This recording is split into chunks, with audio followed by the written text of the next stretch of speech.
Hello everybody and welcome to the video. आज हम लेने वाले हैं organisation of commerce and management 11th standard का। इसके अंदर चैप्टर 5 चल रहा है हमारा। शुरू का पार्ट काफ़ी सारा हमने ले लिया है, चैप्टर्स भी कवर हो गए हैं, दूसरे भी सब्जेक्ट्स एसपी वगैरह काफ़ी कुछ कवर कर लिया है।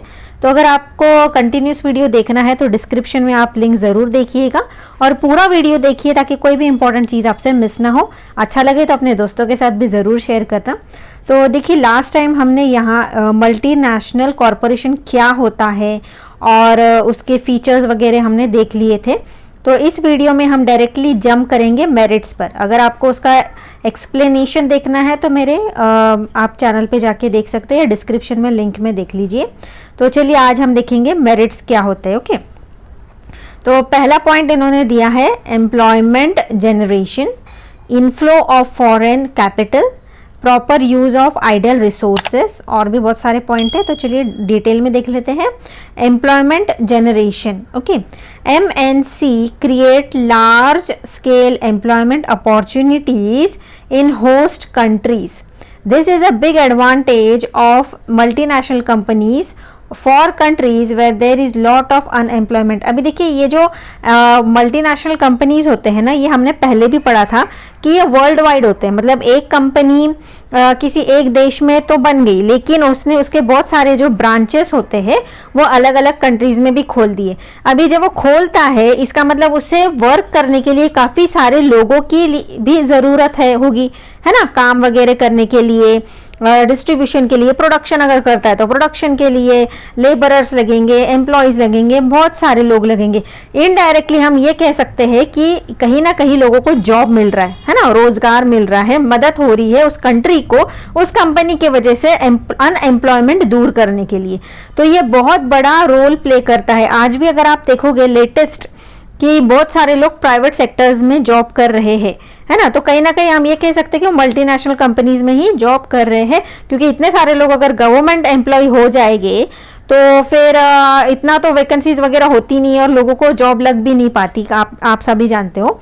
तो मल्टीनेशनल कंपनी काफ़ी बड़ा रोल प्ले करता है जॉब जनरेशन में, एम्प्लॉयमेंट जनरेशन के अंदर। Okay, multinational company create large scale employment opportunities. बड़ी कंपनीज होती है तो बहुत सारे लोग भी उन्हें लगते हैं, और इसीलिए ये बहुत अच्छा एडवांटेज है उन कंट्रीज के लिए जहां पर बहुत ज़्यादा अनएम्प्लॉयमेंट देखा जाता है।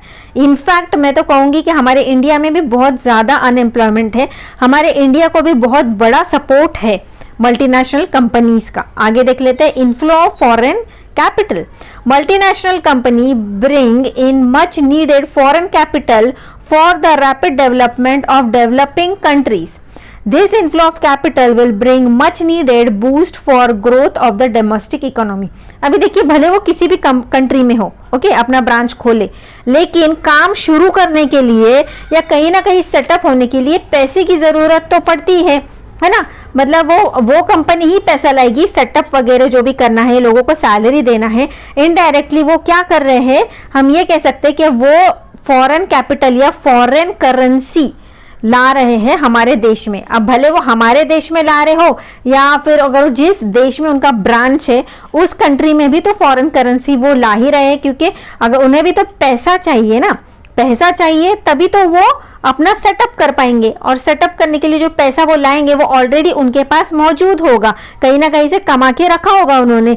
मतलब वो दूसरे कंट्री को बिलोंग कर रहे हैं, मतलब दूसरे कंट्री का ही पैसा वो लाएंगे एक नए कंट्री में, और इनडायरेक्टली हम ये कह सकते हैं कि उस नए कंट्री को फॉरेन करेंसी मिल रहा है इस मल्टीनेशनल कंपनी के जरिए, है ना। और फॉरेन करेंसी मिलना ये बहुत बड़ी बात होती है किसी कंट्री के लिए, क्योंकि आप जानते हो, अब फॉर एग्जांपल मैं बोलूँ आपको तो $1 की कीमत या €1 की कीमत होती है हमारे इंडिया में अराउंड 70 रुपीज़, है ना। मतलब अगर €1 भी आता है तो हमारे देश को अराउंड फॉरेन करेंसी मिलता है। तो इनडायरेक्टली कल को अगर हमारा, ऑब्वियसली इस कंट्री में आने के बाद हम वो फॉरेन करेंसी लोकली तो यूज नहीं कर सकते, हमें उसे कन्वर्ट करना होगा, है ना। लेकिन वो पैसा जाता किधर है, कभी आपने सोचा है? अभी मैं फॉरेन से आती हूँ, मैं €100 कमा के लाती हूँ, लेकिन क्या मैं अगर छोटी सी शॉप में जाऊंगी और उनको बोलूंगी कि मुझे भैया आटा दे दो, चावल दे दो, और उसके बदले मैं यूरोस दूंगी? क्या नहीं उनको, क्योंकि वो उसका फायदे का ही नहीं है लोकल पर्सन का,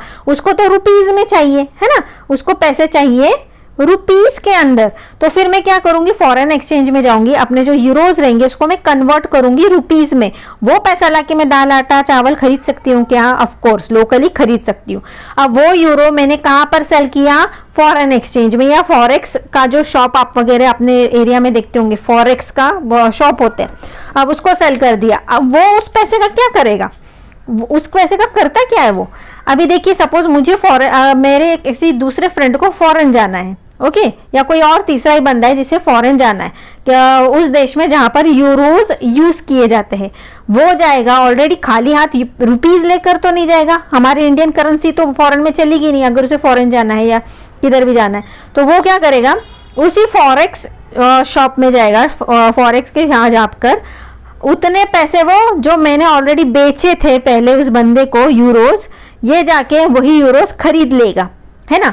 और ऑब्वियसली वो रेट क्या देगा, जो 1 रुपए का जो भी वैल्यू रहेगा, सपोज 70 रुपीज रहेगा, और उसको चाहिए सपोज 1 यूरो लेना है, तो जितने भी मतलब 1-2 यूरो तो लेकर जाते नहीं है, 1000-2000 यूरो या फिर एटलीस्ट 100-200 यूरोज भी अगर वो लेकर जाते हैं, तो उसे वो क्या करेगा, इंडियन करेंसी देगा, उसके बदले वो यूरोज परचेस करेगा फॉरेक्स की शॉप से, और फिर वो फॉरेन जाके वहां पर वो लोकल शॉप में आटा दाल चावल खरीद सकता है क्या फॉरेन के, जहां पर यूरो करेंसी यूज होती है? ऑफ कोर्स खरीद सकता है। आई होप इतना आपको बेसिक चीज समझ गई होगी। Okay, inflow of foreign capital, ये एक बहुत, इनफैक्ट अगर ये जो पैसा है इनडायरेक्टली वो लोग फॉरेक्स वाले क्या करते हैं, गवर्नमेंट को भी वो जाता है पैसा, है ना, करेंसी कहीं ना कहीं किसी न किसी रूप में, तो गवर्नमेंट को जाता है। ये तो छोटी मोटी मैंने आपको एग्जांपल दे दिया, लेकिन बहुत सारा पैसा गवर्नमेंट को भी जाता है, हमारे इंडियन गवर्नमेंट को।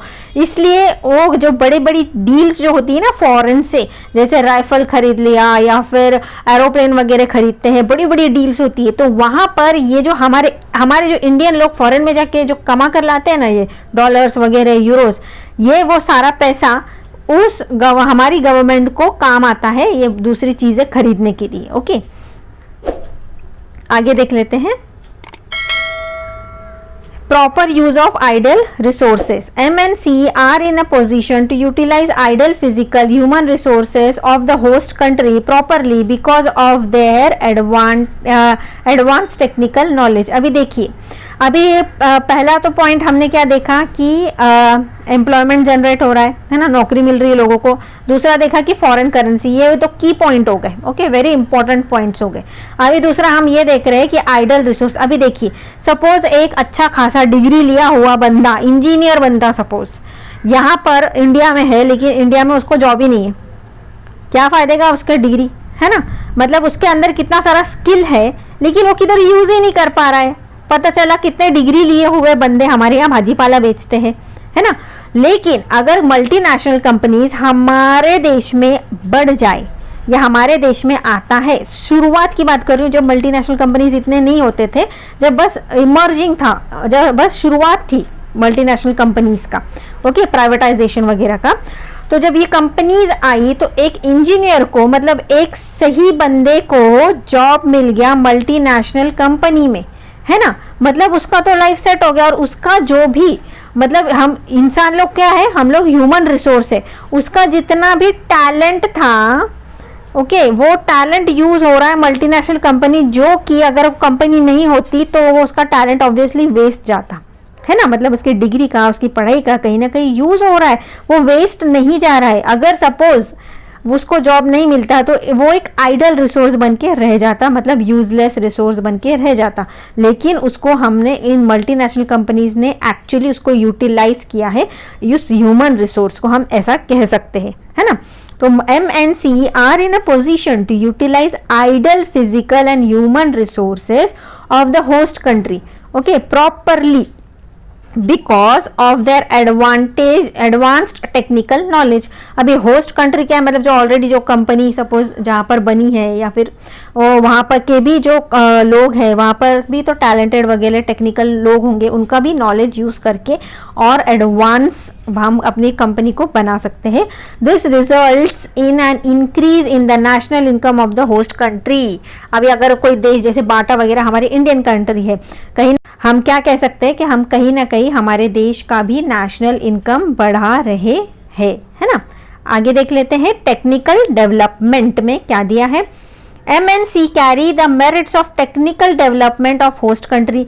ओके, टेक्नोलॉजी से भी रिलेटेड, मतलब नए नए टेक्निक्स इजाद भी होती है और उन लोगों का यूज भी, उन चीज़ों का यूज किया जाता है, जैसे रोबोट्स हो गए, मशीनरी हो गया, है ना, ये सब कुछ। In fact MNCs are a vehicle of transfer of technical development from one country to another. अभी जैसे कि किसी एक कंट्री ने कोई नया सा कोई रोबोट बना दिया, अभी वही लोग रोबोट यूज कर रहे हैं, लेकिन वो फॉरेन से हमारे इंडिया में वो रोबोट कैसे लाया जाए, है ना। तो ये समझिए मल्टीनेशनल कंपनीज जो होते हैं ये एक जरिया होते हैं, एक जरिया बन जाते हैं, एक बहाना हो जाता है, जिसकी वजह से लेटेस्ट टेक्नोलॉजी जो होती है वो एक कंट्री से दूसरी कंट्री को हम ट्रांसफर कर सकते हैं, या फिर वे किसी बहाने से टेक्नोलॉजी भी एक दूसरे कंट्री से हम लोग एक्सचेंज कर पाते हैं। Poor countries also begin to develop technically after hosting MNC। अब जो छोटी कंट्रीज होती है वहां पर अगर मल्टीनेशनल कंपनीज अपनी ब्रांचेस खोलते हैं तो उनको भी कहीं ना कहीं सपोर्ट हो जाता है और टेक्निकली भी उनको एक एडवांटेज मिल जाता है एडवांस होने का। ओके, आगे देख लेते हैं मैनेजरल डेवलपमेंट क्या है। Multinational companies employ latest managerial techniques. Okay, obviously उनको पढ़े लिखे वेल क्वालिफाइड एक्सपीरियंस वाले बंदों की ही जरूरत होती है। People employed by multinational companies do a lot of research in management. अभी देखिए वहां पर अच्छा खासा सैलरी मिल रहा है, तो जो बंदे होंगे वेल क्वालिफाइड भी होंगे और अपना 100% देने की कोशिश करेंगे इन कंपनीज को, है ना। इन अ वे, बिकॉज देखिए एक जगह अगर एक बंदा सेटिस्फाई होता है ना कि उसे अच्छा खासा सैलरी मिल रहा है, पैसा मिल रहा है, उसके वर्क को मतलब अहमियत दी जा रही है और वो खुद भी सेटिस्फाइड होता है कि नहीं, मैं जो जितना अपना स्किल दिखा रहा हूँ उतना मुझे पे बैक भी कर रहे हैं, तो वो जितना हो सके अपना अच्छे से अच्छा काम करने की कोशिश करता है। ये एक ह्यूमन टेंडेंसी है। In a way, they help to professionalize management along with the latest lines of managerial theories and practice। अब मैनेजर अपने मैनेजमेंट वगैरह भी अगर आप पढ़ा होगा या पढ़ते हो आप, तो उसके अंदर भी बहुत सारी थ्योरीज एंड प्रैक्टिसेस होती है। तो जहाँ पर ये जो मैनेजर लोग हैं वो नई नई चीज़ें ईजाद भी करते हैं, टेक्निक्स भी ढूंढते हैं, ताकि जो उनके अंडर लोग काम कर रहे हैं वो अपना बेस्ट दे सके, ओके, ताकि कंपनी को फायदा हो। This leads to managerial development in the host country. इसके वजह से क्या होता है, जो मैनेजरल टेक्निक्स है या मैनेजरल क्वालिटीज है वो और डेवलप होती है होस्ट कंट्री के अंदर। आगे देखते हैं end of local monopolies. The entry of MNCs lead to competition in the host country. Okay, अब जाहिर सी बात है बहुत सारे कंपनीज आ गई तो उन सब में कॉम्पिटिशन भी बढ़ता रहेगा। Local monopolies of host countries either start improving their product or reduce their prices। अभी सभी को कंपटीशन में टिकना है, मार्केट में सभी को टिकना है, तो उसके लिए दो बहुत अच्छे ऑप्शंस है। पहला तो क्या, या तो प्राइस कम कर दो अपने प्रोडक्ट का, ओके, प्राइस कम करोगे तो कस्टमर भी अट्रैक्ट होते हैं, और दूसरा क्या, तो मोनोपोलीज ऑफ होस्ट कंट्री इधर स्टार्ट इंप्रूविंग देयर प्रोडक्ट, अपने प्रोडक्ट का जो क्वालिटी है वो दिन ब दिन उसे बेहतरीन करते जाए, ओके, ताकि हमारे पास ज़्यादा से ज़्यादा कस्टमर आए और हम कंपटीशन में टिके रहे। Thus, MNCs put an end to exploitative practice of local monopolies। अब इसके वजह से क्या हो जाता है, जो गलत टेक्निक्स अपनाते हैं ना कई बार लोग, ओके, जिससे अपना, ताकि वो झूठे या फिर डिफेक्टिव प्रोडक्ट कस्टमर को दे दे या कुछ गड़बड़ वाला प्रोडक्ट दे दे, तो इन सब चीज़ों में ना काफ़ी सारा कमी आती है और कस्टमर को अल्टीमेटली गुड प्रोडक्ट मिलता है और बेस्ट प्राइस में मिलता है और अच्छे से अच्छा देने की कोशिश करते हैं वो अल्टीमेट आखिरी एंड यूजर को। एंड यूजर कौन होता है, कस्टमर होता है। As a matter of fact, MNCs compel domestic companies to improve their efficiency and quality। मतलब कहीं ना कहीं ये जो डोमेस्टिक कंपनी भी अगर कहीं का वर्क कर रही है और वो जुड़ जाती है मल्टीनेशनल कंपनीज के साथ में, भले वो छोटा कंट्री क्यों ना हो, वो लोग भी क्या करते हैं, अपना बेस्ट एफिशिएंट क्वालिटी और अपनी एफिशिएंसी दिखाने की कोशिश करते हैं। आगे देखते हैं improvement in standard of living. By providing quality products and services, MNCs help to improve standard of living of the people of the host country। अभी देखिए जाहिर सी बात है, जब बिजनेस चलेगा अच्छा खासा पैसा आएगा, पैसा कंपनी खुद भी कमा रही है, एम्प्लॉयज जो है उनको भी दे रही है, तो अल्टीमेटली हम ये कह सकते हैं, तो जो लोग एक्चुअली वर्क कर रहे हैं ना उस कंपनी के अंदर, उनका कहीं ना कहीं स्टैंडर्ड ऑफ लिविंग मतलब रहन सहन का तरीका उनका स्टैंडर्ड, मतलब जहाँ पर हम लोग सिर्फ सोचते थे अपनी बेसिक नीड्स पूरी करें हम लोग, जहाँ पर बस हमको खाना में बेसिक नीड क्या है हमारे लिए, फूड, क्लोथिंग एंड शेल्टर, है ना, ये तो आपने स्कूल लेवल में पढ़ा होगा। लेकिन जब हमारे पास और पैसा आता है तो हम थोड़ा सा और आगे जाते हैं, हम थोड़ा सा और आगे क्या सोचते हैं, हम अपने थोड़े कंफर्ट्स के बारे में सोचते हैं, जैसे कि फूड, क्लोथिंग एंड शेल्टर के अलावा हम थोड़ा हमारा कंफर्ट के बारे में, जैसे कि बाबा भी जहाँ पर हाथ से कपड़े धोते होंगे वहां पर आप वॉशिंग मशीन खरीद लोगे, है ना, जहाँ पर आप पंखा यूज करते होगे वहां आप एसी यूज करोगे, मतलब अपने कंफर्ट जोन को आप पूरा करने की कोशिश करते हो जब आपके पास पैसा आ जाता है। और उसके आगे भी अगर और थोड़ा अच्छा पैसा मिल जाए तो आप क्या करोगे, आप लग्जरियस लाइफ जीना चाहते होंगे, है ना, लग्जरीज में आप चले जाते हो, एंटर करते हो। मतलब क्या हो जाता है कि आप एक्स्ट्रा चीज, मतलब जिससे आपका स्टेटस नजर आएगा, उन चीजों में आप इन्वेस्ट करने लगते हो, जैसे कि आप थोड़ा सा गोल्ड ले लोगे, आप डायमंड्स खरीदोगे, है ना, और फिर आपके जो घर में सजावट की चीजें था जिससे आपके अमीरी झलके, ऐसी चीजें आप लेने लगोगे, है ना। तो स्टैंडर्ड ऑफ लिविंग कहीं ना कहीं बढ़ जाता है मल्टीनेशनल कंपनीज के मदद से लोगों के लिए। आगे देख लेते हैं, promotion of international brotherhood and culture. अभी multinational companies integrate economies of various nations with the world economy. अभी ये देखिए कहीं ना ये जो मल्टीनेशनल कंपनीज है ये हमारे देश को भी उनका एक इकोनॉमी को स्टेबल रखने के लिए, बढ़ाने के लिए काफी बड़ा रोल प्ले करते हैं, है ना।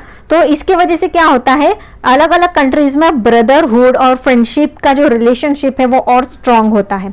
तो MNCs integrate economies of various nations with the world economy, मतलब एक जो नेशन जिसका मतलब ऐसे समझो जो गरीब देश है उसका वो एक इकोनॉमी हाई हो जाता है, मतलब या वो बढ़ने लगता है मल्टीनेशनल कंपनी की वजह से, और जो दूसरे वर्ल्ड के मुकाबले वो कहीं ना कहीं स्टैंड कर पाता है जहां पर वो खड़े रहने की भी हिसाब का नहीं था। ओके, थ्रू दो देयर इन इंटरनेशनल डीलिंग्स। अभी कैसे हो पाता है ये, इंटरनेशनल डीलिंग्स की वजह से। MNCs promote international brotherhood and culture and pave a way for the world peace and prosperity। कहीं ना कहीं पूरे देश में वर्ल्ड पीस एंड प्रॉस्पेरिटी, मतलब शांति, खुशियाँ और ब्रदरहुड की या भाईचारा हम कहेंगे, ये काफ़ी सारा बढ़ने में काफ़ी बड़ा रोल प्ले करता है मल्टीनेशनल कंपनीज। अभी यहाँ पर तो हमने मेरिट्स देख लिए, अभी हम डीमेरिट्स की तरफ जंप करते हैं। ओके, डीमेरिट्स में क्या है, डेंजर फॉर डोमेस्टिक इंडस्ट्रीज, आगे है रिपीटेशन ऑफ प्रॉफिट्स, आगे है ओके और है इंटरफियरेंस, देन डिसरिगार्ड्स। बहुत सारे पॉइंट है, हम एक काम करते हैं, काफ़ी वीडियो लंबी हो रही है तो मैं इसे अगले वीडियो में ले लेती हूँ। कैसा लगा वीडियो ज़रूर कमेंट करिए, मुझे बहुत अच्छे लगते हैं आपके कमेंट्स देखना। कोशिश करिए पूरा वीडियो देखिए और अपने दोस्तों के साथ ज़रूर शेयर करिए दोस्तों, और इस चैनल को हेल्प करिए ग्रो करने के लिए। और कैसे आप हेल्प करोगे अपने दोस्तों के साथ, इन वीडियोस को शेयर करिए, सब्सक्राइब करने के लिए बोलिए अपने फ्रेंड्स को, और जितना हो सके पूरा वीडियो देखा करिए। और अगर सपोज आप नहीं देख पा रहे हो तो आप सेव कर दीजिए उस वीडियो को, नीचे जो लाइक शेयर के ऑप्शन है ना वहीं पर शेयर सेव का भी बटन होता है, उसे आप दबा दो तो वो वॉच लेटर की लिस्ट में चला जाएगा। आप अपने ही माय चैनल या अकाउंट पर जाके, योर चैनल पर जाके आप सेव वीडियोस में इसी वीडियो को दोबारा देख पाओगे जहां पर आप रुक गए थे। ओके, तो चलिए बाय बाय, या फिर आप मेरे अकाउंट पर भी आके फिर से इन वीडियोस को देख सकते हो। तो अब तक के लिए bye bye, have a good day.